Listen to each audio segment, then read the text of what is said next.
中小企如果要成功，必須有一個好嘅商業銀行戶口啦，呢個係首要亦都係必要嘅條件。好嘅商業銀行戶口必須可以幫企業家提供到全面嘅功能同埋服務啦，亦都可以接收到唔同嘅貨幣款項，咁例如信用卡支付啊、資金轉帳啊同埋 QR Code 支付都可以提供到。我哋主要工作係幫助中小企老闆去開設銀行戶口啦，亦都有進行一啲唔同業務嘅合併。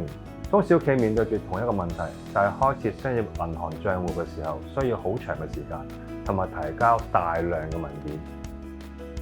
喺華僑銀行申請中小企商業帳戶過程非常簡單，無論你本地或者外國企業，只需提供少量文件就可以喺網上搞掂成個開戶過程。